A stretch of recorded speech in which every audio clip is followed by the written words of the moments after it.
সামনে যে উঁচু একটা রাস্তা আছে, এটা হচ্ছে আপনার বান্দরবনের থানচি থেকে আলীকদমের যে রাস্তাটা। তো এখন ডিম পাহাড় সামনে ক্রস করব, তার আগে এই রাস্তা থেকেই শুরু করলাম।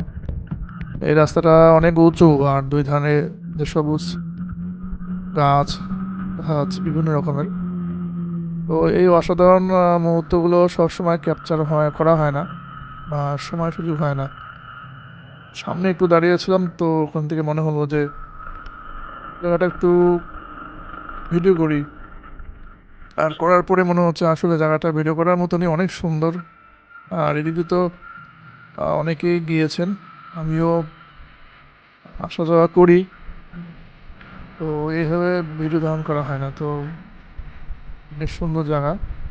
আর সিজনটা অনেক সুন্দর, এটা ভিডিও ধারণ করার জন্য পারফেক্ট একটা সময়। তো এখানে কিছু কিছু জায়গা আছে, ব্রেক দিয়েছি আমি। আর এখান থেকে অসম্ভব সুন্দর লাগতেছে ওই যে দূরে পাহাড়গুলো, বিশেষ করে পাহাড়ের উপরে মেঘগুলো জমে আছে। আর এখান থেকে এই দৃশ্যটা অসাধারণ লাগতেছে। এই যে একটা টার্নিং আছে, এখান থেকে টার্নিংগুলোই একটু সাবধানে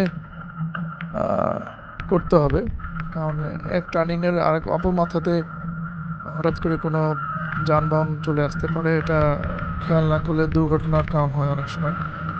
তো আসলে কথা বলতে বলতে অনেক সুন্দর সুন্দর জায়গায় স্কিপ করে যাচ্ছে।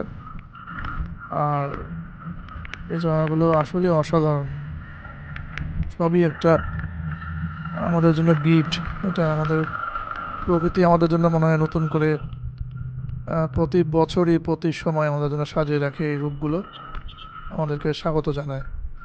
তো আমরা এই বিষয়গুলো একটু খেয়াল রাখবো, আমরা পাহাড় পরিষ্কার পরিচ্ছন্ন রাখবো, কোনো রকম কাজ করবো না যেটা পাহাড়ের জন্য ক্ষতি হয়। ঠিক আছে, ধন্যবাদ।